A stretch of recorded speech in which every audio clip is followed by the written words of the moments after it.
নবী করিম সাল্লাল্লাহু আলাইহি সাল্লামের হাদিস থেকে এবং কোরআনে করিম থেকেও 27টি আমলের কথা আপনাদের সঙ্গে শেয়ার করব ইনশাআল্লাহ, যার সবগুলোই রমাদানের জন্য স্পেশাল, তবে অনেকগুলো রমজানের বাইরের সময়ও আমাদের পালনীয় এবং করণীয়। আল্লাহ আমাদের সবাইকে এই 27টা আমল দিয়ে আমাদের রমজান মাসকে সাজাবার তৌফিক দান করুন। এইবারের রমজান সম্পর্কে একটা সংকল্প করি, শপথ করি, এই রমজান জীবনের অন্য 10টি রমজানের মতো কাটাবো না। এই রমজানকে আমি ব্যতিক্রম, সম্পূর্ণ ভিন্নতর, সম্পূর্ণ আমল এবং ইবাদত এবং তাকওয়া চর্চার মধ্য দিয়ে আল্লাহর মাগফিরাত, নাজাত নিজের করে নেওয়ার মধ্য দিয়ে আমার এই রমজানকে আমি সার্থক করার চেষ্টা করব ইনশাআল্লাহ। ভাইরা আমার, রমজানের আমল ইবাদত কিভাবে করব, কোনটা করব কোনটা করব না, এই সম্পর্কে যথেষ্ট ধোঁয়াশা আমাদের মধ্যে আছে। আমাদের এই দেশে মুসলমানদের কাছে রমজান মাস মানে 4টি কাজ। রমজান মাস মানে কয়টা কাজ? 4টা কাজ। রমজান মানে হলো রোজা রাখা, তারাবির নামাজ পড়া, আর সাহরি খাওয়া, ইফতার খাওয়া, ব্যাস।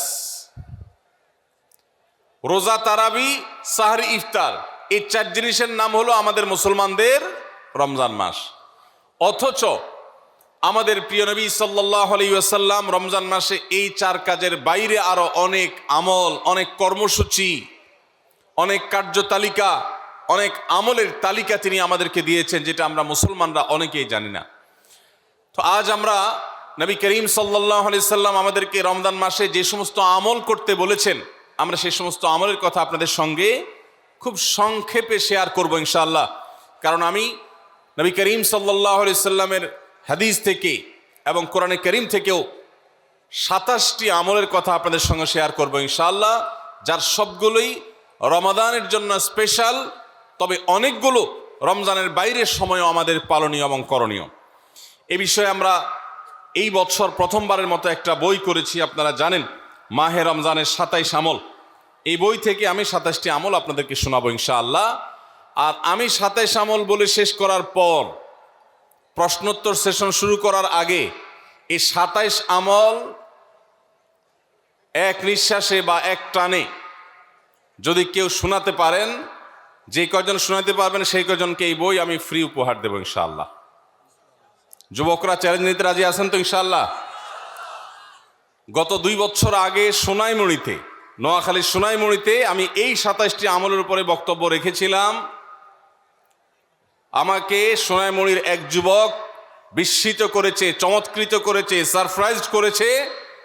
সে এক দাঁড়ানোতে টানা 27টা আমল বলে দিয়েছে। আমি নিজে বইয়ের লেখক হয়েও আমি বলতে পারবো না, 27টা টানা বলতে পারবো না, একটু বেঁধে বেঁধে বলতে হবে। কিন্তু সেই তরুণ টানা 27টা বলে দিয়েছে। তো বগুড়ার যুবকরা এই চ্যালেঞ্জ নিতে রাজি আছেন ইনশাআল্লাহ? রেডি তো তাহলে? ঠিক আছে ইনশাআল্লাহ। আমি সাধারণত ওয়াজ করার পর কি করলাম সেটা আবার শুনি, ফিডব্যাক নেই। শুধু আমি ওয়াজ করে চলে যাব, পানি শেষে চলে যাব, মাছ ধরবো না, তা তো হয় না। এই জন্য আজকের ওয়াজের পরে মাছ ধরা হবে ইনশাআল্লাহ। ঠিক আছে তো ইনশাআল্লাহ? যে যত বেশি প্রশ্নের উত্তর দিতে পারবেন সে তত বড় মাছ, রুই কাতল হিসাবে বিবেচিত হবে ইনশাআল্লাহ। যদি আল্লাহ তাআলা আমাদেরকে মানুষ করে সৃষ্টি করেছেন, মাছের চাইতে অনেক শ্রেষ্ঠ আমরা, শুধু বুঝার সুবিধার্থে বলা। আল্লাহ আমাদেরকে মনোযোগের সাথে শোনা এবং আমল করার তৌফিক দান করুন। ভাইরা আমার, রমাদান কেন্দ্রিক যে সমস্ত আমল, যে সমস্ত করণীয় আমাদের আছে, তার মধ্যে প্রথম করণীয় হলো শাবানের 29 তারিখে পশ্চিম আকাশে রমজানের চাঁদ তালাশ করা।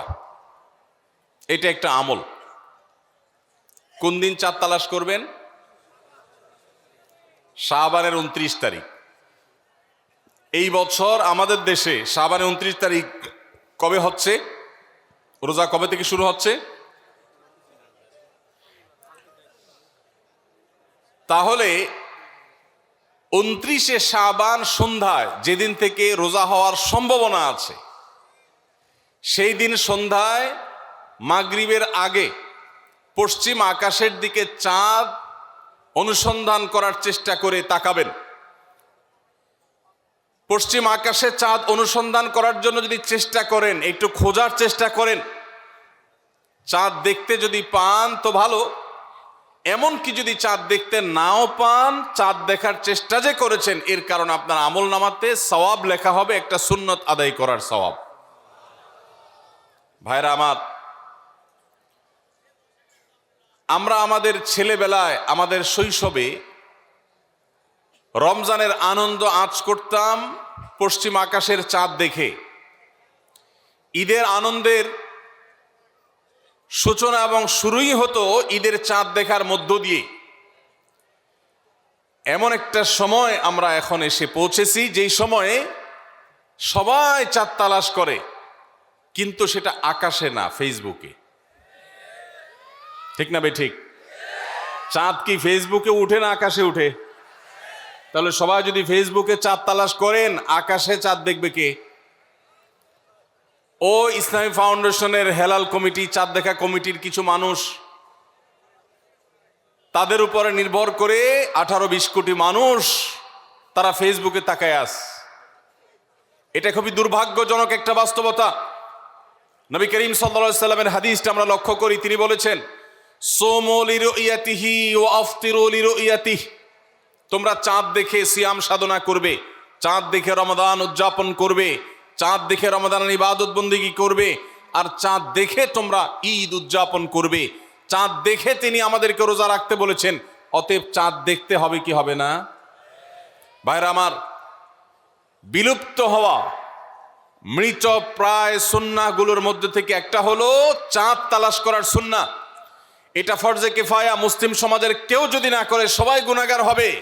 এটা খুবই রিস্কি একটা বিষয়, দুর্ভাগ্যজনক একটা বিষয় যে 20 কোটি মানুষের রমজান মাত্র মুষ্টিমেয় কয়েকজন মানুষের দেখার উপর নির্ভর করবে। ভাইরা আমার, আমরা পশ্চিম আকাশে চাঁদ দেখার চেষ্টা করব ইনশাআল্লাহ। যদি চাঁদ দেখতে পান আপনি, তাহলে নবী সাল্লাল্লাহু আলাইহি সাল্লামের সেখানে একটা দোয়া পড়বেন, আল্লাহুম্মা আহিল্লাহু আলাইনা বিল ইয়ুমনি ওয়াল ঈমান ওয়াস সালামাতি ওয়াল ইসলাম রব্বি ওয়া রাব্বুকাল্লাহ। চাঁদকে লক্ষ্য করে বলবেন, চাঁদের সাথে কথা বলবেন। চাঁদ আপনার কথা হয়তো বুঝবে না, কিন্তু আল্লাহর এরকম সৃষ্টি যারা আমাদের কথা বুঝতে পায় না, তাদেরকে লক্ষ্য করে কিছু বলার মানে হলো আপনি মূলত আপনার মনের আকুতিকে প্রকাশ করছেন। চাঁদকে লক্ষ্য করে নবী সাল্লাল্লাহু আলাইহি সাল্লাম চাঁদ দেখলে পড়তেন, আল্লাহুম্মা আহিল্লাহু আলাইনা বিল ইয়ুমনি ওয়াল ঈমান। হে আল্লাহ, এই যে চাঁদ আমি দেখতে পাচ্ছি, এই চাঁদের পুরো মাসটাকে যে আমার জন্য বরকত এবং ঈমান দিয়ে পরিপূর্ণ করে দিন। এই চাঁদ পুরো মাস জুড়ে থাকবে, অতএব এই পুরো মাস জুড়ে এই চন্দ্র মাসে আমি আপনার কাছে আমার জীবনে প্রভূত বরকত, কল্যাণ এবং ঈমান আপনার কাছ থেকে চাই। ওয়াসসালামাতি ওয়াল ইসলাম, এবং আমি নিরাপত্তা চাই। এই চাঁদ, এই চন্দ্র মাস আমার জন্য যেন নিরাপদ হয়, এবং ইসলামের সাথে যেন এই মাস আমি অতিবাহিত করতে পারি, ঈমানের সাথে যেন অটল অবিচল থাকতে পারি। রব্বি ওয়া রাব্বুকাল্লাহ, হে চাঁদ, তোমার সৃষ্টিকর্তা পালনকর্তা আর আমারও পালনকর্তা এক আল্লাহ। ভাইরা আমার, চাঁদ দেখার চেষ্টা করা যাবে তো ইনশাআল্লাহ? সোশ্যাল মিডিয়াতে আপনি চাঁদের খবর খোঁজেন, দোষ নাই, কিন্তু আমরা সবাই যদি সোশ্যাল মিডিয়াতে চলে যাই, পশ্চিম আকাশে চাঁদটা দেখবে কে? দুর্ভাগ্য।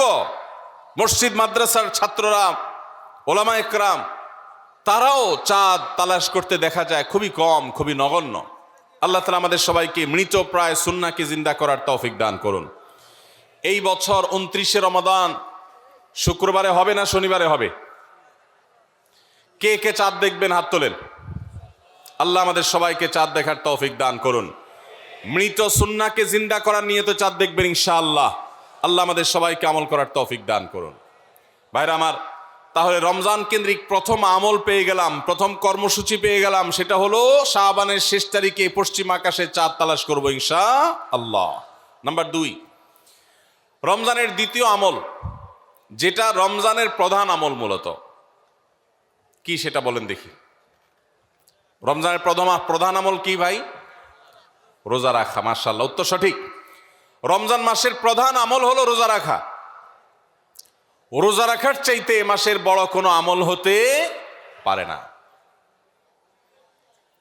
রোজা রাখা রমজানের সুন্নত না মুস্তাহাব?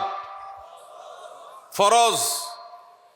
ফরজ মানে হলো আল্লাহর সেই নির্দেশ, যেই নির্দেশ লঙ্ঘন করলে জাহান্নামের শাস্তি অবধারিত, জাহান্নামের শাস্তি এড়ানো যাবে না, যে নির্দেশ মান্য করা আবশ্যক, এরকম একটি ফরজ। ইসলামের স্তম্ভ কয়টা ভাই? 5টা। নবী করিম সাল্লাল্লাহু আলাইহি সাল্লাম বলেছেন, বুনিয়াল ইসলামু আলা খামস, ইসলাম দাঁড়িয়ে আছে 5টি ফাউন্ডেশনের উপরে, 5টি খুঁটির উপরে, 5টি ভিত্তির উপরে। সেই 5টি ভিত্তির 1 নম্বর হলো শাহাদাতি আল্লাহ ইলাহা ইল্লাল্লাহ ওয়া আন্না মুহাম্মাদান রাসূলুল্লাহ, আল্লাহ ছাড়া ইবাদত এবং উপাসনার উপযুক্ত আর কেউ নাই, আর মুহাম্মদ সাল্লাল্লাহু আলাইহি সাল্লাম আল্লাহর পাঠানো রাসূল, এই কথার সাক্ষ্য মুখে দেওয়া, এটা হলো 1 নম্বর স্তম্ভ। স্তম্ভ নম্বর 2 5 ওয়াক্ত নামাজ আদায় করা। স্তম্ভ নম্বর 3 যাকাত আদায় করা, যাদেরকে আল্লাহ সামর্থ্য দিয়েছেন, সচ্ছলতা দিয়েছেন। স্তম্ভ নম্বর 4 হজ করা। স্তম্ভ নম্বর 5 রমজানের রোজা রাখা। তবে অনেক হাদিসে রমজানের রোজাকে 4 নম্বরে আর হজকে 5 নম্বরে রাখা হয়েছে। তাহলে রমজান মাসের রোজা রাখা এটা শুধু ফরজ না, মৌলিক ফরজ। নবী করিম সাল্লাল্লাহু আলাইহি সাল্লাম বলেছেন, যদি কেউ জীবনে একটি রোজাও শরিয়া গ্রাহ্য ওজর ছাড়া কেউ যদি ভঙ্গ করে, রোজা না রাখে, রমজানের পরে যদি সে সারা জীবনও রোজা রাখে, দায় মুক্ত হয়তো হয়ে যাবে, সে কাজা আদায় করেছে, কাফারা আদায় করেছে, দায় মুক্ত হয়তো হয়ে যাবে, কিন্তু রমজানের একটা রোজা রেখে আল্লাহর কাছে যে পরিমাণ মর্যাদার অধিকারী হওয়ার কথা, সারা জীবন রোজা রেখেও রমজানের ওই একটা রোজার ক্ষতিপূরণ করা সম্ভব নয়। এই জন্য সবাই রমজান মাসে ফরজ রোজা রাখবো তো ইনশাআল্লাহ। সকল প্রাপ্তবয়স্ক সুস্থ ইমানদারের জন্য রমজানের রোজা রাখা ফরজ। ভাইরা আমার, পৃথিবীতে আজ অনেক বিজ্ঞানী রোজা বা ফাস্টিং এর উপরে গবেষণা করে অনেক বড় বড় পদক, অনেক বড় বড় পুরস্কার জিতেছে। এখন ডাক্তাররাও আমাদেরকে বলে যে একটা সময় আমরা যেন ফাস্টিং করি, একটা সময় আমরা যেন না খেয়ে থাকি, এটা আমাদের স্বাস্থ্যের জন্য ভালো। নবী সাল্লাল্লাহু আলাইহি সাল্লাম সেই ১৫০০ বছর আগে আল্লাহর দেয়া বিধান আমাদেরকে জানিয়েছেন। রমজানে পুরো মাস রোজা, শাবানে মুহররমে বেশি বেশি নফল রোজা, সোমবার বৃহস্পতিবার সাপ্তাহিক রোজা, চাঁদের ১৩ ১৪ ১৫ আইয়ামে বীজের মাসিক রোজা। নিয়মিতভাবে এই রোজা, এই সিয়ামগুলো যদি পালন করি আমরা, তাহলে আল্লাহর সন্তুষ্টি এবং জান্নাত লাভ যেমন হবে, ঠিক একইভাবে আমরা দুনিয়াতে সুস্থ সবল থাকতে পারবো। আমাদের শরীরে অতিরিক্ত যে চর্বি তৈরি হয়, বিশেষ করে আজকের বিশ্ব বাস্তবতায়, এই চর্বিগুলোকে বার্ন করার জন্য রোজার কোনো বিকল্প নাই। যদিও চর্বি বার্নের উদ্দেশ্যে রোজা রাখলে সে রোজা রোজা নয়। আমাদের উদ্দেশ্য হবে আল্লাহর সন্তুষ্টি অর্জন, পাশাপাশি পার্থিব উপকারিতা এমনি পেয়ে যাব। আল্লাহ আমাদের সবাইকে রমজান রোজা রাখার তৌফিক দান করুন। ভাইরা আমার, নবী করিম সাল্লাল্লাহু আলাইহি ওয়াসাল্লাম তিনি বলেছেন, যে ব্যক্তি রমজানে ঈমান এবং ইখলাসের সাথে আল্লাহকে খুশি করবার জন্য রমজান রোজা রাখবে, আল্লাহ তার পূর্বের সমস্ত গুনাহ মাফ করে দিবেন। অনেক যুবক আছেন গ্যাস্ট্রিকের অজুহাতে, অনেকে আছেন প্লাস্টিকের অজুহাতে রোজা রাখেন না। কারো গ্যাস্ট্রিক, কারো প্লাস্টিক। সামান্য একটু রোজা রাখতে যে যুবক পারে না, সে নিজেকে মুসলিম দাবি করে কোন মুখে? মাত্র 12-14 ঘন্টা যে না খেয়ে থাকার মতো চ্যালেঞ্জ নিতে পারে না, সে আবার কিসের মুসলমান দাবি করে নিজেকে? এই জন্য ভাইরা সবাই রোজা রাখবো তো ইনশাআল্লাহ। বাসা বাড়িতে বাচ্চাদেরকে কৈশোর বয়স থেকে তাদেরকে রোজা রাখতে শেখাবেন। সাহাবায়ে কেরাম আশুরার রোজা পর্যন্ত বাচ্চাদেরকে রাখাতেন এবং তাদেরকে খেলনা দিয়ে ভোলাতেন, রোজা রাখতে তাদের সাহায্য করতেন। আজ এমন এক প্রজন্ম আমরা গড়ে তুলছি, যেই প্রজন্ম শুধু ভোগ শিখেছে, ত্যাগ শিখে নাই। বাচ্চা কাচ্চাদেরকে দেখবেন মা বাপ বড় বড় মোবাইল, স্মার্টফোন তাদের হাতে তুলে দিচ্ছেন। তারা মুখ দিয়ে কোনো কথা বললেই সেটা নেওয়ার জন্য, কেনার জন্য বাপ মা অস্থির ব্যাকুল হয়ে যাচ্ছেন। তাদেরকে সংগ্রাম, ত্যাগ, চ্যালেঞ্জ নেওয়া, এগুলো তাদেরকে শেখাচ্ছেন না। মনে রাখবেন, ভোগ করতে কোনো যোগ্যতার দরকার হয় না, ত্যাগ করতে যোগ্যতার দরকার হয়। ভোগ করতে সবাই পারে, ত্যাগ করতে সবাই পারে না। এই জন্য সন্তানকে ভোগ নয়, ত্যাগ শেখাতে হবে। আল্লাহ আমাদেরকে তৌফিক দান করুন। আপনার বাচ্চা যদি রোজা রাখা শিখে, শখ করে রোজা রাখে, তাকে বাধা দিবেন না, তাকে রোজা রাখতে দিবেন। কারণ সে রোজা রাখার মধ্য দিয়ে গরিব অভাব মানুষের কষ্ট অনুভব করবে, ফিল করবে। সে রোজা রাখার মধ্য দিয়ে আল্লাহর নৈকট্যের ফিলিংস তার মধ্যে আসবে, ইসলামী সংস্কৃতিকে সে অনুভব করবে, আঁচ করবে। এই জন্য সন্তানকে কৈশোর বয়স থেকেই, কিশোর বয়স থেকেই তাকে রোজা রাখতে সাহায্য করবেন ইনশাআল্লাহ। ঠিক আছে না ভাই? বাচ্চাদের প্রথম হয়তো রোজা অর্ধেক রাখবে, দুপুরে ভেঙে ফেলবে, এরপর না হয় বিকাল পর্যন্ত রাখবে, এরপর না হয় সন্ধ্যা পর্যন্ত রাখবে, কিন্তু অভ্যাস তাকে গড়ে তুলতে হবে। আল্লাহ আমাদেরকে তৌফিক দান করুন। ভাইরা আমার, তাহলে রমজানের প্রধান আমলে রোজা রাখা। এই রোজা ইচ্ছাকৃত শরিয়া গ্রাহ্য ওজর ছাড়া ভাঙা জায়েজ নাই, হারাম। যদি কেউ ভাঙে অথবা না রাখে সে ফাসিক। অতএব এই রোজার চর্চা আমাদের করতে হবে। আল্লাহ আমাদের সবাইকে তৌফিক দান করুন। তাহলে 3 নম্বর আমল হলো রমজান মাসের, 2 নম্বর আমল হলো রমজান মাসে রোজা রাখা। 3 নম্বর আমল হলো রাতে তারাবির নামাজ আদায় করা। রাতে কি আদায় করা ভাই? তারাবির নামাজ আদায় করা কি ফরজ না নফল? ফরজ না সুন্নত? সুন্নত, সুন্নতে মুআক্কাদা। নবী করিম সাল্লাল্লাহু আলাইহি সাল্লাম বলেছেন, মান সামা মান কামা রমাদানা ঈমানান ওয়া ইহতিসাবা গুফিরা লাহু মা তাকাদ্দামা মিন যামবি। যে ব্যক্তি রমজান মাসে রাতে দাঁড়িয়ে তারাবির নামাজ পড়বে, তার পূর্বের সমস্ত গুনাহ খাতা মাফ করে দেওয়া হবে। এই জন্য তারাবির নামাজ পড়বো তো ইনশাআল্লাহ। তারাবির নামাজ 4G গতিতে হবে না 5G গতিতে? কি বলেন? 4G না 5G? ভাইরা আমার, সব কিছুতে গতি ভালো না, সব কিছুতে গতি ভালো না। নেটের গতি যত বেশি হয় তত ভালো, কিন্তু নামাজের গতি, ইবাদত, সিজদার গতি, তারাবির গতি যত কম হয়, যত ধীরে ধীরে হয়, যত শান্তশিষ্টভাবে হয়, তত আল্লাহর কাছে বেশি মর্যাদাবান হয়। অতএব মহল্লার হাফেজ সাহেবদেরকে তাড়াতাড়ি নামাজ শেষ করার রাখবেন। ক্রিকেট খেলা আছে হুজুর, আজকে একটু খেয়াল রাখেন, বলবেন। ভাইরা আমার, আমরা তারাবির নামাজের কথা যখন স্মৃতিতে, কল্পনায় আমরা ভাবি, তখন আমাদের স্মৃতিতে তুফান মিল মার্কা একটা নামাজ ভেসে উঠে। ঠিক না বে ঠিক? 5 ওয়াক্ত নামাজ এত তাড়াহুড়া করা হয় না তারাবি যত। অথচ তারাবি এটা তারবিহার এর বহু বচন, আরবি শব্দ, যার অর্থ হলো আরামের সাথে, ধীরস্থিরতার সাথে, রেস্ট করে করে যে নামাজ আদায় করা হয় তার নাম তারাবি। নাম হলো আরামের সাথে করা, আর আমরা করি ব্যারামের সাথে তাড়াহুড়ো করে। এই জন্য এলাকা এলাকা তারাবি ধীরে ধীরে পড়ার জন্য উদ্যোগ নেবেন তো ইনশাআল্লাহ। ইমাম সাহেবদেরকে, হাফেজ সাহেবদেরকে উদ্বুদ্ধ করবেন, ভাই হুলস্থুল করবেন না, কি পড়েন কিচ্ছু বুঝি না, এমন টান দেন শেষে যায় শুধু আলামুন তালামুন, আর এটা শুনে মনে করেন যে এখন স্টপ হয়েছে, এখন রুকুতে যাইতে হবে। এই নামাজ কি নামাজ? এটা তামাশা। ভাইরা আমার, স্পিডে তারাবি না পড়ে যদি একটু ধীরে তারাবি পড়া হয়, সর্বোচ্চ 15 থেকে 20 মিনিটের ডিফারেন্স হবে, এর বেশি না। মাত্র 15 মিনিটের জন্য আপনার পুরো নামাজকে আপনি বরবাদ করছেন। দেশের বেশিরভাগ মসজিদগুলোতে তুফান মিল মার্কা তারাবি পড়া হয়। এই তারাবি আল্লাহর কাছে কতটা গ্রহণযোগ্য হবে, এটা যথেষ্ট প্রশ্নবিদ্ধ বিষয়। আল্লাহ তাআলা আমাদের সবাইকে ধীরস্থিরতার সাথে খুব শান্তভাবে তারাবির নামাজ আদায় করার তৌফিক দান করুন। চেষ্টা করা যাবে না ইনশাআল্লাহ? ভাইরা আমার, আল্লাহ রাব্বুল আলামিন নামাজের ক্ষেত্রে হুলস্থুলতা পছন্দ করেন না।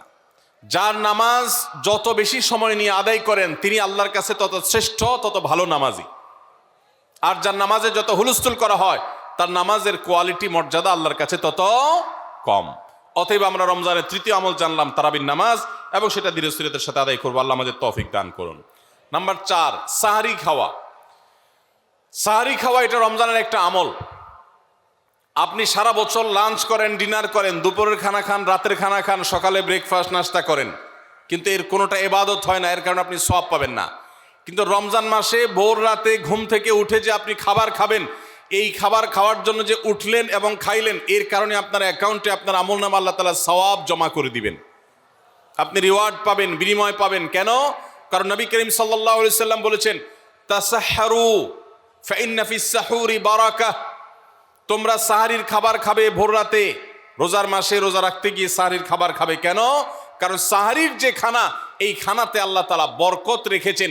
এই খানা খাইলে তার জন্য আমাদের স্পিরিচুয়াল, আধ্যাত্মিক বিভিন্ন রকমের উপকারিতা আল্লাহ তাআলা এর মধ্যে নিহিত রেখেছেন। এর মধ্যে খাদ্য শক্তি আছে, আমাদের এনার্জি হবে শরীরে, রোজা রাখতে সহজ হবে। এর পাশাপাশি সাহারির খাবারে আলাদা একটা বরকত আছে, শেফা, বহুবিধ উপকারিতা আমাদের শরীরের, আমাদের মনের জন্য আল্লাহ তাআলা রেখেছেন। এই জন্য সাহারি খাওয়াটা আলাদা একটা ইবাদত। যদি আপনার সন্ধ্যা রাত্রে বেশি খাওয়া হয়ে যায়, সাহারিতে খানা খাওয়ার মতো মুড না থাকে, অন্তত এক ঢোক পানি, একটা খেজুর, সামান্য কিছু খেয়ে হলেও আপনি সাহারি খাবেন এবং তাতে আপনি সওয়াব পাবেন। কোনো কারণে যদি সাহারি খেতে না পারেন, রাতে উঠতে পারেন নাই, অ্যালার্ম বাজছে কিন্তু শুনেন নাই, উঠে দেখেন ফজরের আজান হয়ে গেছে, তাহলে ওই দিনের রোজা কি হবে নাকি হবে না? হবে।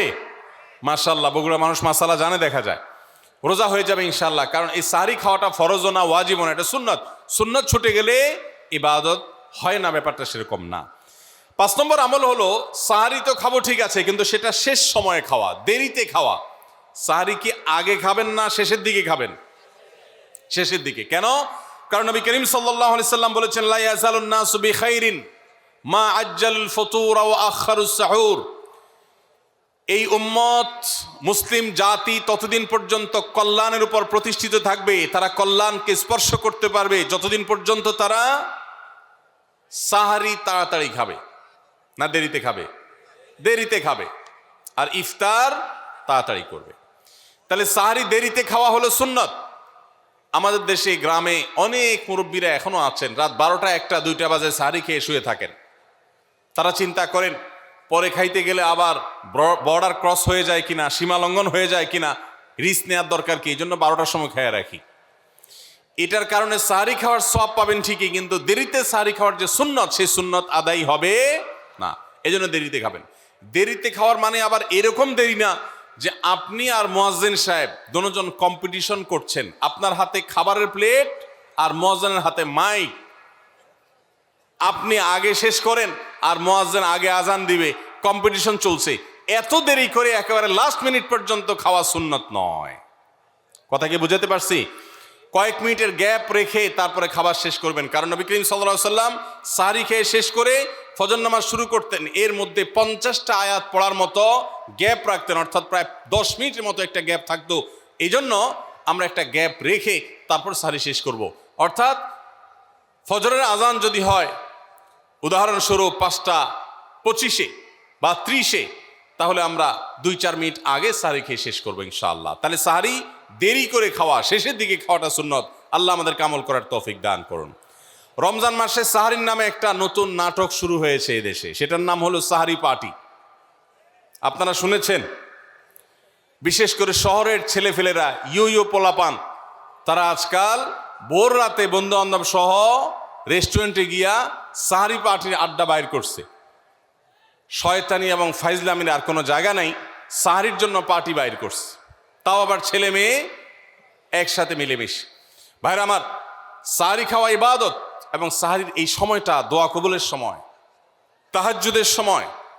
আল্লাহ তাআলা দুনিয়ার আকাশ থেকে ডেকে ডেকে বান্দাকে ক্ষমা করেন। এই সময়টাতে আড্ডাবাজি করা, এটা হতভাগা ছাড়া আর কারোর কোনো কাজ হতে পারে না। এরপরে 6 নম্বর আমল হলো ইফতার করা। রোজা রেখেছেন কিন্তু ইফতার করেন নাই, রোজা হয়ে যাবে কিন্তু সুন্নাত আদায় হবে না। এই জন্য ইফতার করা একটা সুন্নাত। আল্লাহ তাআলা আরহামুর রাহিমিন, এমন একটা মাস রমজান মাস, সারা বছর কিন্তু আমরা নাস্তা করি, সারা বছর যেটা নাস্তা করি রমজানে সে নাস্তাই করি। পার্থক্য হলো সারা বছর নাস্তা করি সকালে, রমজানে নাস্তা করি সন্ধ্যায়। মানুষ দীর্ঘ সময় না খেয়ে থাকার পরে যে খাবার খায় সেটাকেই ব্রেকফাস্ট বলে, সেটাকেই নাস্তা বলে। আরবিতে যে ইফতার বলা হয়, এই ইফতার শব্দের অর্থ কিন্তু নাস্তা। ইফতার শব্দের অর্থ কি? নাস্তা।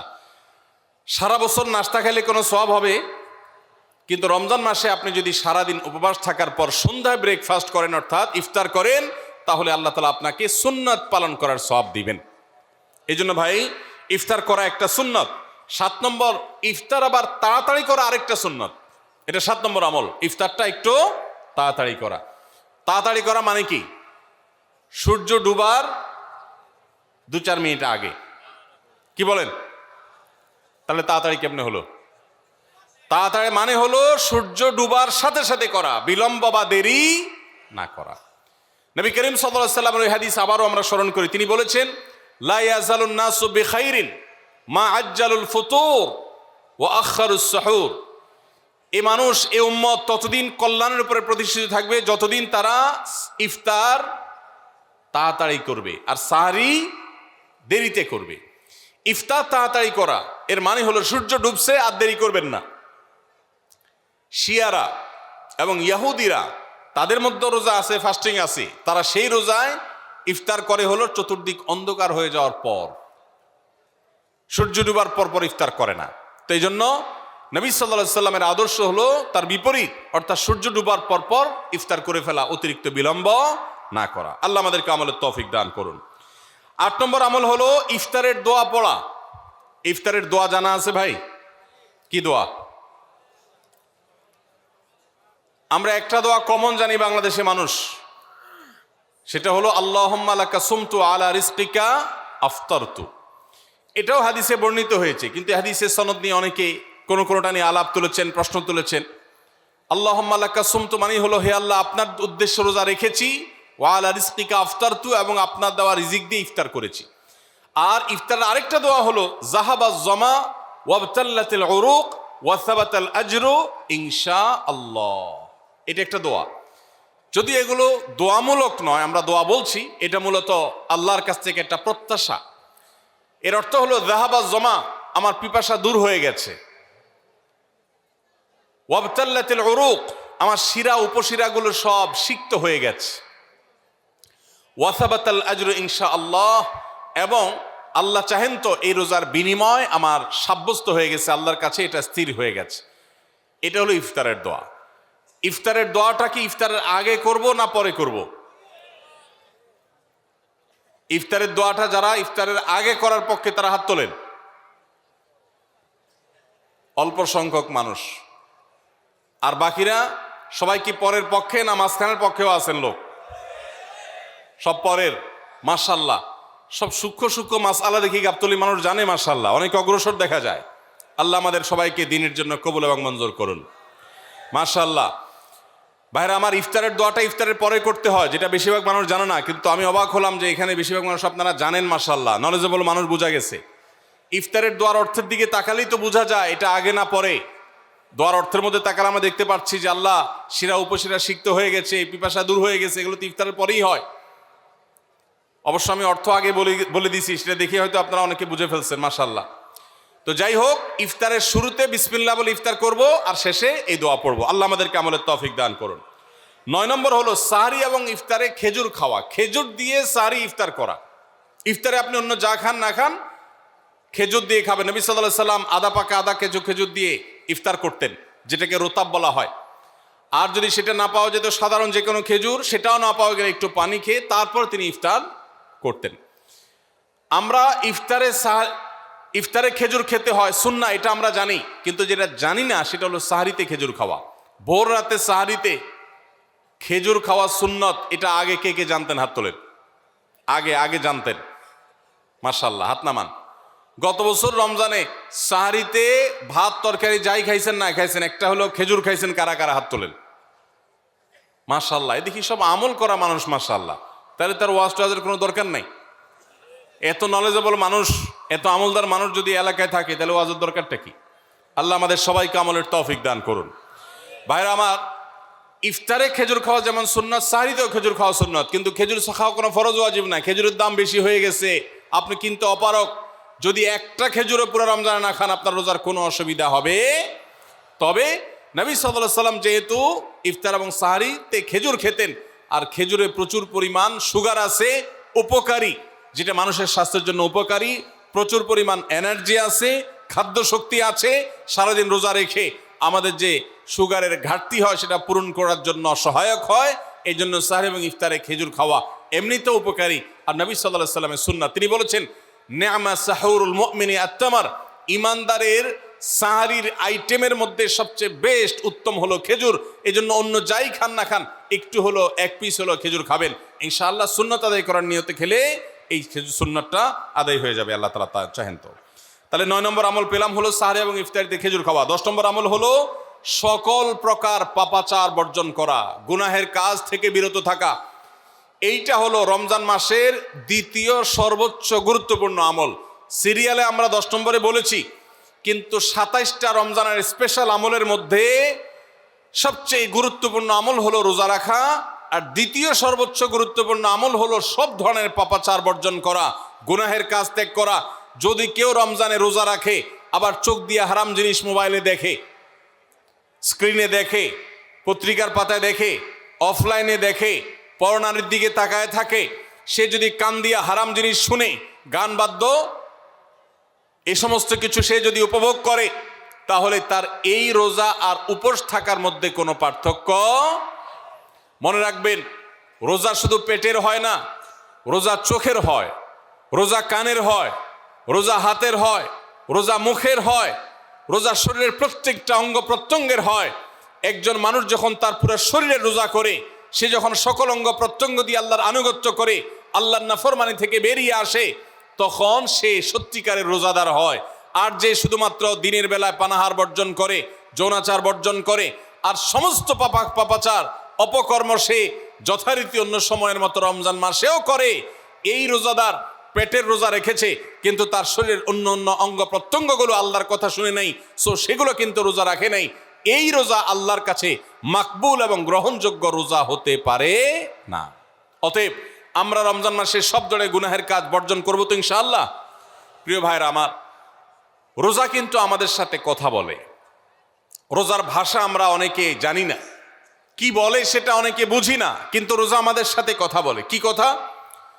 সিয়াম শব্দের অর্থ, আমরা যেটাকে রোজা বলছি সেটা কোরআনের ভাষায় বলা হয় সিয়াম, হাদিসে বলা হয়েছে সেটাকে সওম বা সিয়াম। এই সওম বা সিয়াম একই শব্দ, এর অর্থ হলো বিরত থাকা। এর অর্থ হলো কি ভাই? বিরত থাকা, ব্রেক দিতে জানা। আল্লাহ রাব্বুল আলামিন রোজার মতো ইবাদত দিয়েছেন আমাদেরকে জীবনে ব্রেক দেওয়ার অভ্যাস গড়ে তোলার জন্য। আমরা যেন ব্রেক দিতে শিখি, আমরা যেন থামতে শিখি, আমরা যেন নিজেদেরকে নিয়ন্ত্রণ করতে শিখি। ইসলামের যে বৈশিষ্ট্য, ইসলামের যে বিউটি, ইসলামের যে সৌন্দর্য, সেটা হলো ইসলাম পৃথিবীর মানুষকে আত্মনিয়ন্ত্রণ করবার কথা বলে। আজ ভোগবাদী পৃথিবীর যেদিকে তাকাবেন, চতুর্দিকে দেখতে পাবেন শুধু ভোগের হাতছানি। দুনিয়াটা মস্ত বড়, খাও দাও আর ফুর্তি করো, শুধুমাত্র ফুর্তি ফুর্তি এবং ফুর্তি, ভোগ এবং ভোগ এবং ভোগ। গোটা পৃথিবী আপনাকে ভোগের কথা বলবে, ত্যাগের কথা বলবে না। ইসলাম আপনাকে ত্যাগের কথা বলে। আপনি ঈদ উদযাপন করবেন, ঈদ উল ফিতর, সেখানে পর্যন্ত ইসলাম বলে আগে গরিবের বাসায় ফিতরা পৌঁছাবে, তারপর তুমি ঈদগাহে যাবে, ঈদের আনন্দ করবে। আপনি কোরবানির ঈদে পশু জবাই করে গোশত খাবেন, উৎসব করবেন। ইসলাম বলে ভালো কথা, তুমি উৎসব করবে, তোমাকে উৎসব করতেই দেওয়া হয়েছে, কিন্তু আগে গরিবের বাসায়ও এই গোশত পাঠাবে ঈদের, সেটা নিশ্চিত করবে, তার পাশাপাশি তুমি ঈদ উদযাপন করবে। আমরা যে রমজানের রোজা রাখি, এই রোজা আমাদেরকে বিরত থাকার কথা বলে। সেই বিরত থাকাটা কি?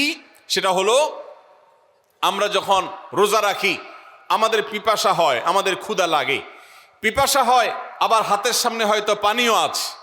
আমার ক্ষুধা লাগে, হাতের সামনে হয়তো খাবারও আছে, কেউ দেখছেও না, সিসি ক্যামেরাও নেই, বদ্ধ রুমে কক্ষের মধ্যে, কিন্তু আমি রোজাদার। কোন রোজাদার রোজার মধ্যে খায়, পান করে? কেন? কারণ সে জানে আল্লাহ নিষেধ করেছেন।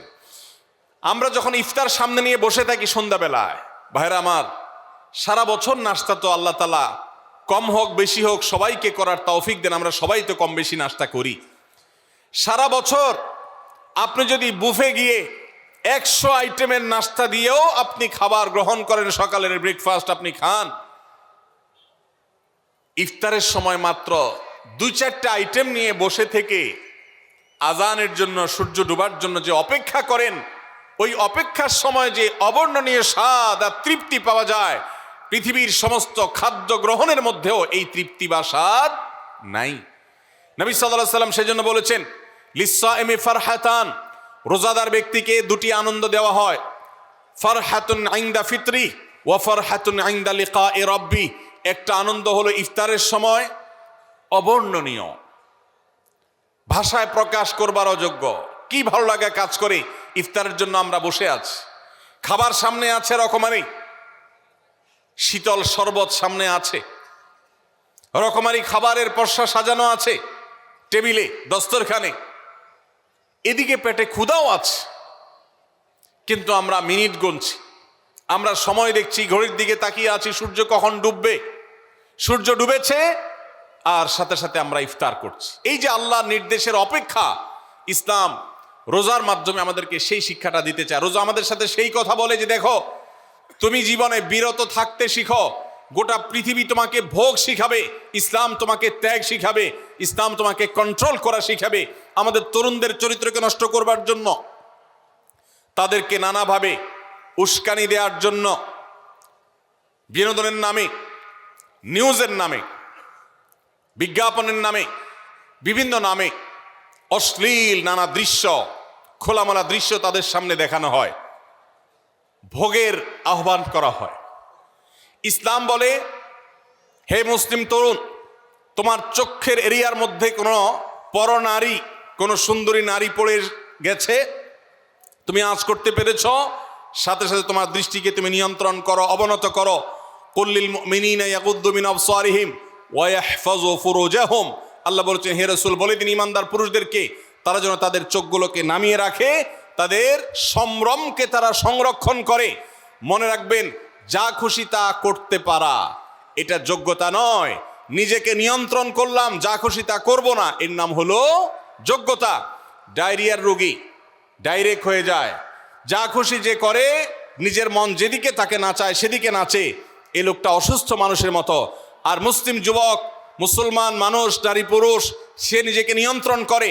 আল্লাহ এটা হারাম করেছেন, আমার মন চায়, চাইলেই আমি সেটা নিতে পারি, কিন্তু আমি নেব না। আমি একটা জিনিস ধরতে পারি, আল্লাহ হারাম করেছেন, সেজন্য আমি ধরবো না। এই শিক্ষাটা রমজান আমাদেরকে দেয়। অতএব রমজানের সবচেয়ে গুরুত্বপূর্ণ আমল হলো এই 10 নম্বর আমল, সেটা হলো পাপাচার বর্জন করা। নবী সাল্লাল্লাহু আলাইহি সাল্লাম বলেছেন, যে ব্যক্তি রমজানে রোজা রাখলো আর পাপাচার বর্জন করলো না, তাহলে এই রোজা রাখার উপোস থাকার ভিতরে কোনো পার্থক্য নাই। আল্লাহ আমাদের সবাইকে রমজান মাসে রোজা থেকে সকল হারাম, সকল নাজায়েজ কাজ, সকল গুনাহের কাজ ছাড়ার তৌফিক দান করুন, বলুন আমিন। ভাইরা আমার, 11 নম্বর আমল হলো অধিক পরিমাণ দোয়া করা। রমজান মাসে রোজা রেখে আমরা বেশি বেশি দোয়া করব। চলতে ফিরতে উঠতে বসতে দোয়া করতে পারেন। আমাদের মায়েরা অনেকে শুনছেন আমাকে, রমজান মাসে আপনি গৃহস্থলী কাজ করছেন, রান্নাবাড়া করছেন, ঘর ঝাড়ু দিচ্ছেন, আর মনে মনে আল্লাহর সাথে কথা বলেন। দোয়া মানে আল্লাহর সাথে কথোপকথন। আল্লাহ, আপনি আমাকে মাফ করে দেন, আমার বাবাকে মাকে মাফ করে দেন, সন্তানগুলোকে হেদায়েত দান করেন, চোখের পানি ফেলেন। নিয়মতান্ত্রিক দোয়া, বসে বসে হাত তুলে দোয়া করবেন কেবলামুখী হয়ে। আবার চলতে ফিরতে উঠতে বসতে, এমনকি ওযু নাই সে অবস্থায় দোয়া করবেন। নবী সাল্লাল্লাহু আলাইহি সাল্লাম বলেছেন, 3 ব্যক্তির দোয়া ফিরিয়ে দেওয়া হয় না। কয় ব্যক্তির দোয়া? সালাসুন লা তুরাদ্দু দাওয়াতুহুম, 3 শ্রেণী মানুষের দোয়া ফিরিয়ে দেওয়া হয় না। এর ভিতরে এক শ্রেণী হলেন মাজলুম, কারোর জুলুমের শিকার হয়েছে। এই ব্যক্তি জালেমের বিরুদ্ধে যে তার মনের আকুতি থাকে, বদদোয়া থাকে, আল্লাহ সুবহানাহু ওয়া তাআলা এটা ফিরিয়ে দেন না। এই জন্য পৃথিবীর ইতিহাসের কোন জালিম আপনি দেখাতে পারবেন না যেই জালিমকে আল্লাহ ছেড়ে দিয়েছেন, আল্লাহ ছাড় দিয়েছেন কিন্তু চূড়ান্তভাবে ছেড়ে দিয়েছেন, এমন কোন জালিম আপনি দেখাতে পারবেন না। এই জন্য ভাই, কখনো কোন অবস্থাতে কারো প্রতি আমরা জুলুম করব না। আল্লাহ আমাদেরকে সেটা মানার তৌফিক দান করুন। তাহলে 3 ব্যক্তির দোয়া কবুল হয়, ফেরত দেওয়া হয় না। তার ভিতরে একজন হলো মাজলুম, যার প্রতি আপনি জুলুম করেছেন, সে আপনার বিরুদ্ধে যে বদদোয়া করে, এটা লাগবেই লাগবে, আজ হোক আর 2 দিন পরে হোক। নাম্বার 2, মুসাফির, যে ব্যক্তি সফরে আছে, সফররত অবস্থায় সে যদি দোয়া করে, সেই দোয়া আল্লাহ তাআলা কবুল করেন। 3 নম্বর হলো রোজাদার ব্যক্তি, আস-সাইম হাত্তা ইফতির, রোজাদার ব্যক্তি সারাদিন ভর রোজা করলে, ইফতার রাগ পর্যন্ত, সারাদিন দোয়া করলে ইফতার রাগ পর্যন্ত তার দোয়া কবুল হয়। এই জন্য রোজা রেখে আমরা বেশি বেশি আল্লাহর কাছে দোয়া করবো ইনশাআল্লাহ। চলতে ফিরতে উঠতে বসতে মনে মনে আল্লাহর সাথে কথা বললেন, চাওয়া দাওয়াকে পেশ করলেন, বাস এইটাই হলো দোয়া। এটা হলো আমাদের রমজান মাসের 11 নম্বর আমল, বেশি বেশি দোয়া করা। 12 নম্বর আমল হলো মিথ্যা এবং কাজ পরিহার করা। রমজানের সকল পাপাচার তো পরিহার করবই, বিশেষভাবে মিথ্যা কথা, মিথ্যা কাজ পরিহার করা। কারণ নবীজি সাল্লাল্লাহু আলাইহি ওয়াসাল্লাম এটার জন্য আলাদা নির্দেশ করেছেন। তিনি বলেছেন, মাল্লাম ইয়াদা কাওলা যুরি ওয়াল আমালা বিহি ফালাইসা লিল্লাহি হাজা আন ইয়াদা তাআমাহু ওয়া শারাবা। যে ব্যক্তি রমজানে রোজা রেখে মিথ্যা কথা, মিথ্যা কাজ ছাড়লো না, তার উপোস থাকায় আল্লাহর কোনো ঠেকা পড়ে নাই। 13 নম্বর আমল হলো অশ্লীলতা, এবং বিবাদ বিতণ্ডা ঝগড়া এগুলো পরিহার করা। কারণ নবী করিম সাল্লাল্লাহু আলাইহি ওয়াসাল্লাম তিনি আমাদেরকে রমজান মাসে রোজা রেখে অশ্লীলতা পরিহার করতে বলেছেন। মোবাইলে হারাম জিনিস দেখলেন, টেলিভিশনে হারাম জিনিস দেখলেন, বা কোনো পত্রপত্রিকাতে খারাপ জিনিস নিষিদ্ধ জিনিস দেখলেন, পরনারীর সৌন্দর্য দেখে আপনি হারাম স্বাদ নেয়ার চেষ্টা করলেন, তাহলে আপনার রোজার অঙ্গহানি হলো, রোজা প্রাণহানি হলো। এই রোজা নয়। এই জন্য এটাকে রমজান মাসে পরিহার করতে হবে, অন্য সময় তো বটেই। এবং সেই সাথে কেউ যদি আপনার সাথে ঝগড়া করতে আসে, নবীজি শিখাই দিয়েছেন ফালিয়াকুল ইন্নী সায়েম, কেউ রোজা রাখা অবস্থায় ঝগড়া করতে আসলে বলবেন ভাই আমি রোজাদার, আমি তোমার ঝগড়ার জবাব দিতে পারবো না। তাহলে ঝগড়া পরিহার করার জন্য রমজান মাসে আমরা এক্সারসাইজ করবো। 14 নম্বর, যে কোনো ভালো কাজ, যে কোনো নেকামল রমজান মাসে বেশি বেশি করবেন। কেন? কারণ রমজানের শুরুতে একজন ঘোষক বলে ইয়া বাগিয়াল খাইরি আকবিল, হে ভালো কাজ প্রত্যাশী, যে ভালো কাজ করতে চাও, রমজান মাসটাই হলো ভালো কাজের সওয়াব বেশি পাওয়ার। অতএব এই মাসে ভালো কাজ করে, নেকামল করে, ইবাদত করে, কোরআন তেলাওয়াত, জিকির, আজকার যত রকম আছে এগুলো করে জান্নাতের পথে অগ্রসর হয়ে যাও। 16 নম্বর আমল হলো রোজাদারকে ইফতার করানো, অর্থাৎ নিজে ইফতার করার পাশাপাশি অন্য কোন রোজাদারকে ইফতার করাইলে আল্লাহ তাআলা ওই রোজাদার যে পরিমাণ সওয়াব পাবেন আপনাকেও সেই পরিমাণ সওয়াব দিবেন ইনশাআল্লাহ। 17 নম্বর আমল হলো বেশি বেশি কোরআনে কারীমের তেলাওয়াত করা। রমজান মাসে আল্লাহ তাআলা আমাদের সবাইকে, 15 নম্বর বাদ গেছে, মাশাআল্লাহ এত মনোযোগ সহকারে কথা বলছে এবং নোট করছে দেখা যাচ্ছে। তাহলে আমরা আবার পেছনে যাচ্ছি ইনশাআল্লাহ। 15 নম্বর আমল হলো বেশি বেশি ইস্তেগফার করা। বেশি বেশি কি করা? ইস্তেগফার করা, অর্থাৎ ক্ষমা প্রার্থনা করা। কেন ক্ষমা প্রার্থনা বেশি করবেন? কারণ নবী করিম সাল্লাল্লাহু আলাইহি সাল্লাম বলেছেন ওয়ালিল্লাহি উতাকাউ মিনান নার ওয়া যালিকা ফি কুল্লি লাইলা, রমজানের প্রত্যেক রাতে আল্লাহ তাআলা বহু মানুষকে জাহান্নাম থেকে মুক্ত ঘোষণা করেন। ভাইরা আমার, আমাদের পাপাচারের কারণে জাহান্নামীদের তালিকা নাম উঠে থাকলেও রমজানে আল্লাহ বহু মানুষকে ঠিক দেন যে এই লোককে জান্নাতি ঘোষণা করা হলো, জাহান্নাম থেকে মুক্ত ঘোষণা করা হলো। এই জন্য এই মাসে আল্লাহর কাছে বেশি বেশি মাফ চাইতে হয়, ইস্তেগফার করতে হয়, চোখের পানি ফেলে দোয়া করতে হয় যে আল্লাহ আপনি মাগফিরাত নসিব করেন। এটা হলো 15 নম্বর আমল। 16 নম্বর আমল হলো রোজাদারকে ইফতার করানো। নিজে ইফতার করবেন, পাশাপাশি রোজাদার ব্যক্তিকেও ইফতার করাবেন। নবী সাল্লাল্লাহু আলাইহি সাল্লাম বলেছেন যদি কোনো ব্যক্তি কোনো রোজাদারকে ইফতার করায়, তাহলে যেই ব্যক্তি তাকে ইফতার করানেন তার রোজার সওয়াব তো সে পাবেই, আপনি ইফতার করায়া সমপরিমাণ সওয়াব লাভ করবেন ইনশাআল্লাহ।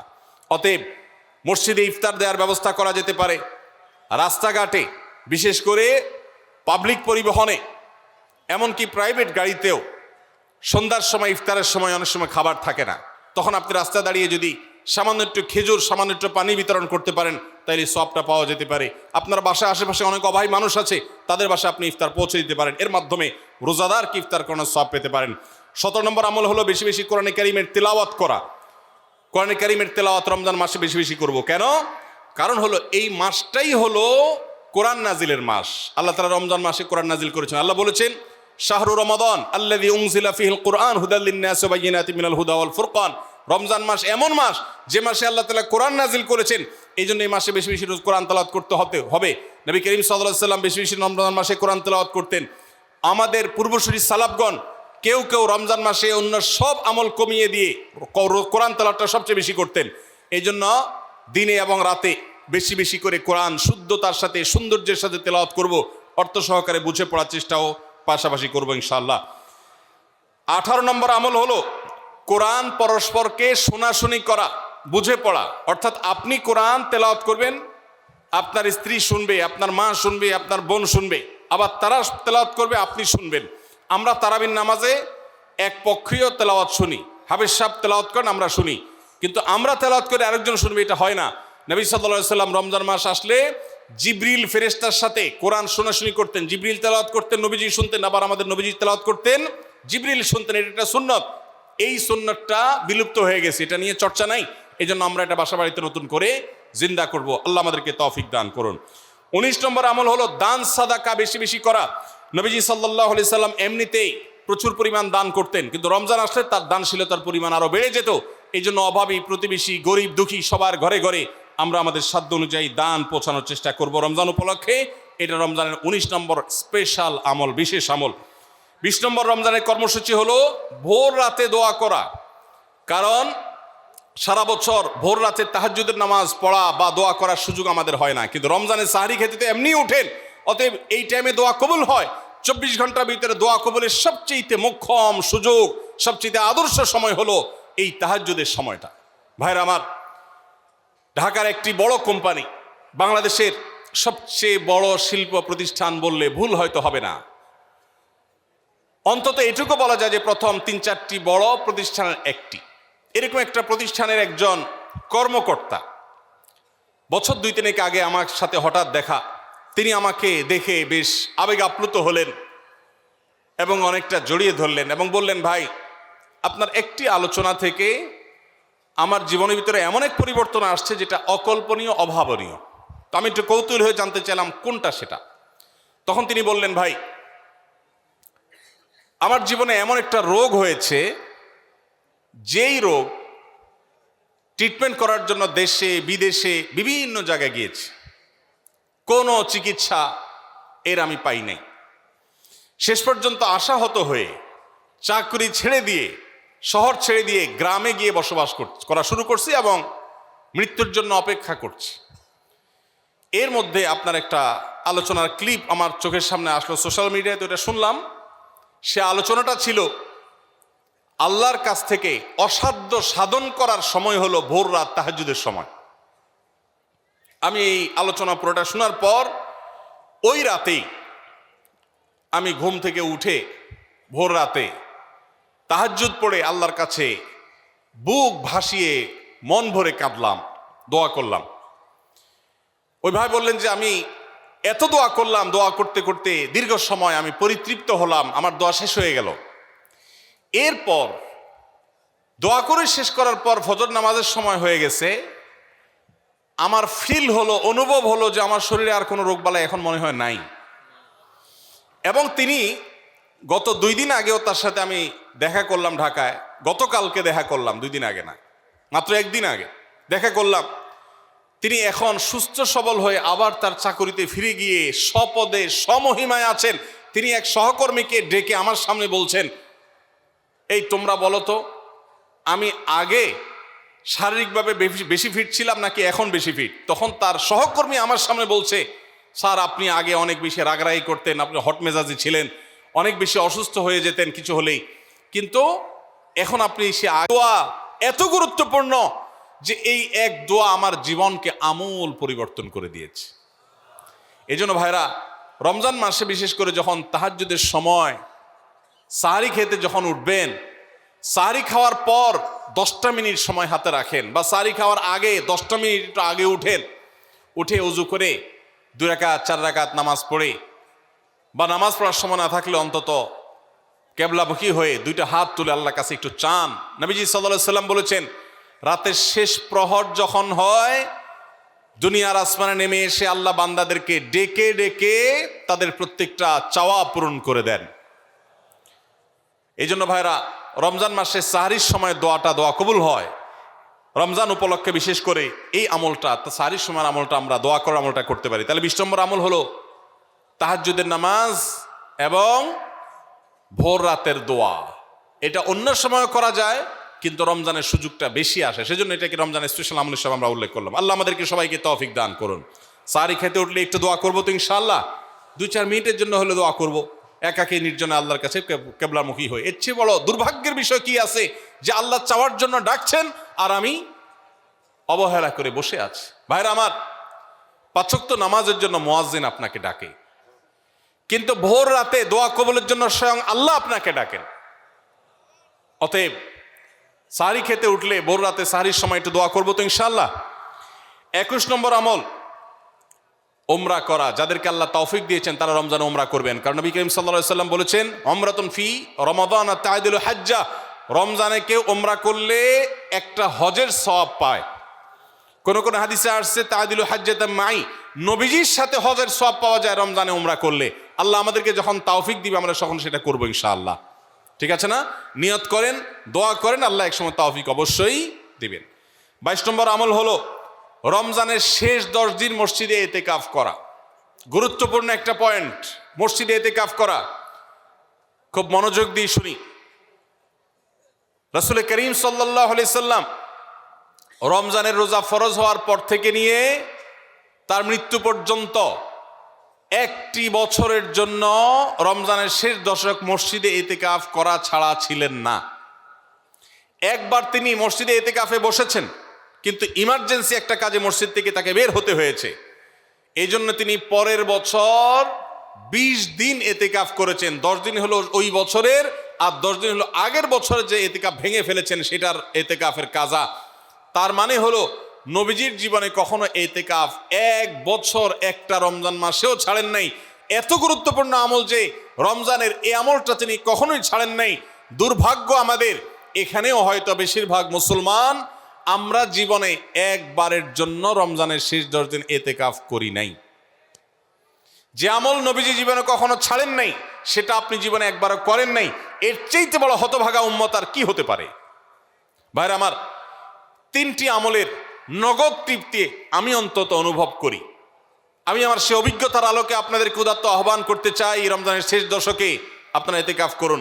যে 3টি আমলের তৃপ্তি, নগদ স্বাদ, অবর্ণনীয় ভালো লাগা কাজ করে, অন্তর্জগতে প্রশান্তিতে পরিপূর্ণ হয়ে যায়, সেই 3টি ইবাদতের একটি হলো আরাফাতের ময়দানের দোয়া।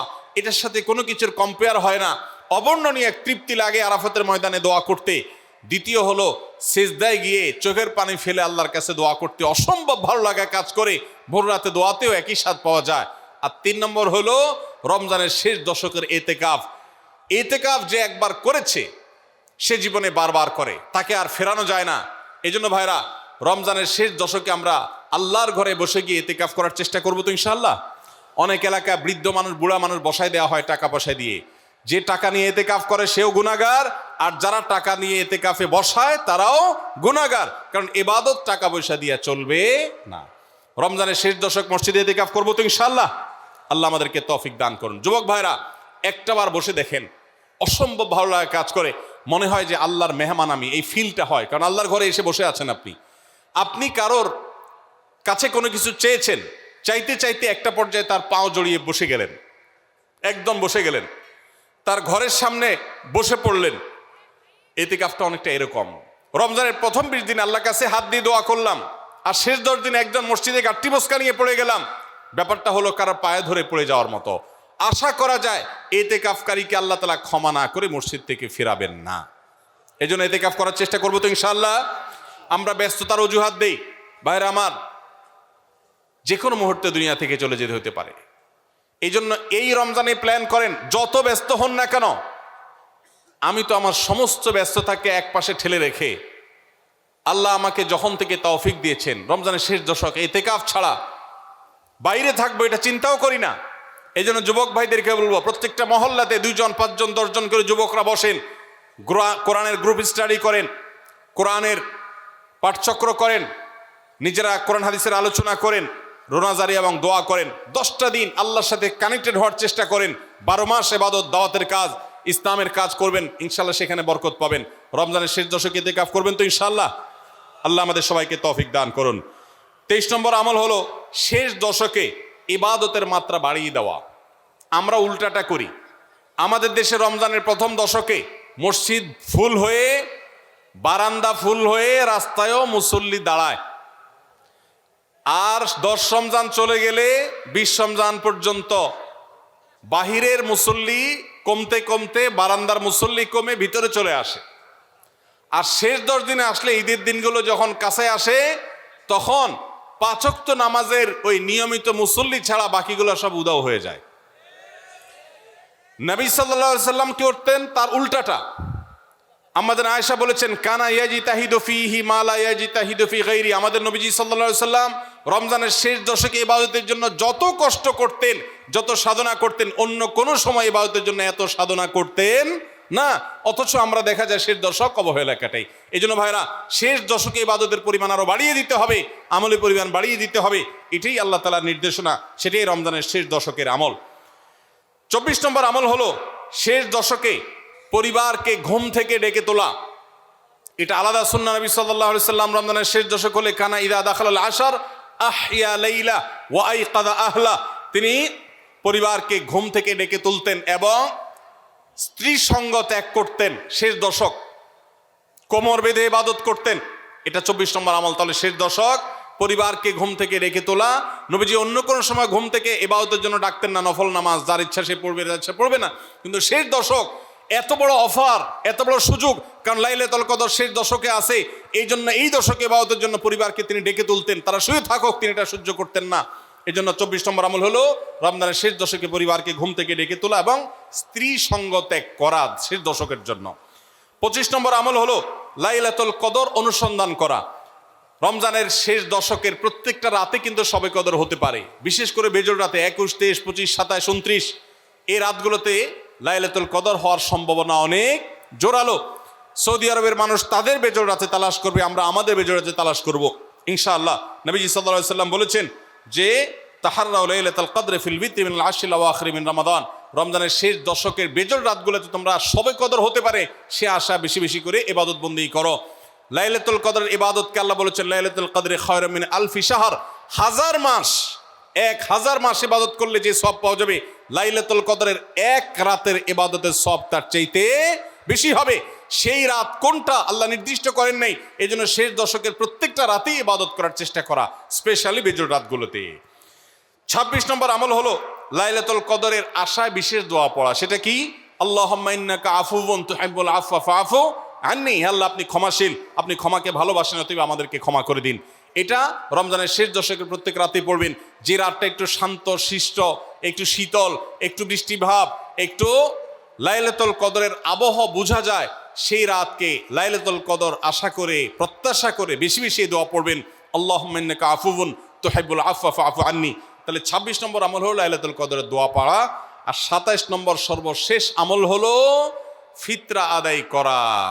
অর্থাৎ রমজান মাসের রোজাতে যদি ভুল ত্রুটি হয় এটা রিফাইন্ডের কাজ হয়ে যায়, রিফ্রেশমেন্টের কাজ হয়ে যায় ফিতরার মাধ্যমে। প্রত্যেক সচ্ছল ব্যক্তি তার নিজের পক্ষ থেকে, নিজের স্ত্রী এবং নিজের ছোট বাচ্চাদের তরফ থেকে ফিতরা আদায় করবেন। প্রাপ্তবয়স্ক সন্তান থাকলে তারা তাদেরটা আদায় করবে, আর না হলে বাপও তাদেরটা আদায় করতে পারে। ফিতরা স্বরূপ গরিবদের বাসায় একদিনের খাবার এটা পৌঁছে দিতে হবে। এটা হলো ফিতরা। ঈদের নামাজের আগ পর্যন্ত এটা আদায় করার নির্দেশ নবী সাল্লাল্লাহু আলাইহি সাল্লাম দিয়েছেন। তাহলে 27 নম্বর আমল হলো ফিতরা আদায়। এটার মাধ্যমে রমজানের আমল শেষ হয়ে যাবে। আমি আবার এক নজরে 27টি আমল আপনাদেরকে বলে দিচ্ছি। নাম্বার 1 চাঁদ দেখা, নাম্বার 2 রোজা রাখা, নাম্বার 3 তারাবির নামাজ আদায় করা, নাম্বার 4 সাহরি খাওয়া, 5 নম্বর আমল হলো শেষ সময় সাহরি খাওয়া, 6 নম্বর আমল হলো ইফতার করা, 7 নম্বর আমল হলো তাড়াতাড়ি ইফতার করা, এবং 8 নম্বর আমল হলো ইফতারের দোয়া পড়া, 9 নম্বর আমল হলো সাহরি এবং ইফতারে খেজুর খাওয়া, 10 নম্বর আমল হলো রমজান মাসের সকল গুনাহ বর্জন করা, 11 নম্বর আমল হলো বেশি বেশি দোয়া করা, 12 নম্বর আমল হলো মিথ্যা কথা এবং কাজ পরিহার করা, 13 নম্বর আমল হলো অশ্লীলতা এবং ঝগড়া বিবাদ রমজানে রোজা রেখে না করা, 14 নম্বর আমল হলো ভালো কাজের পরিমাণ এই মাসে বাড়ায় দেওয়া, 15 নম্বর আমল হলো বেশি বেশি আল্লাহর কাছে ক্ষমা চাওয়া, কারণ এই মাসে আল্লাহ বেশি ক্ষমা করেন মানুষকে, 16 নম্বর আমল হলো অন্য রোজাদারকে ইফতার করানো, তাদের বাসায় ইফতার পাঠানো, আর 17 নম্বর আমল হলো বেশি বেশি কোরআন তেলাওয়াত করা, 18 নম্বর আমল হলো কোরআন নিজে পড়ে আরেকজনকে শোনানো, আবার তার তেলাওয়াত নিজে বসে শোনাশুনি করা, 19 নম্বর আমল হলো দান সাদেকা করা, 20 নম্বর আমল হলো তাহাজ্জুদ এবং বিশেষ করে ভোর রাতে সারি খেতে উঠে দোয়া করা, আর 21 নম্বর আমল হলো উমরা করার সামর্থ্য থাকলে, 22 নম্বর আমল হলো ইতিকাফ করা শেষ দশকে, 23 নম্বর আমল হলো শেষ দশকের বেজোর রাতে, শেষ দশকের প্রত্যেকটা রাতে ইবাদতের পরিমাণ বাড়িয়ে দেওয়া এবং বিশেষভাবে রাত্রি জাগরণ করা শেষ দশক। আর 24 নম্বর আমল হলো শেষ দশকে নিজের পরিবারকে ঘুম থেকে ডেকে তোলা, স্ত্রী সঙ্গ ত্যাগ করা, 25 নম্বর আমল হলো লাইলাতুল কদর অনুসন্ধান করা, 26 নম্বর আমল হলো লাইলাতুল কদরের বিশেষ দোয়া পাঠ করা, আর 27 নম্বর আমল হলো ফিতরা দেওয়া।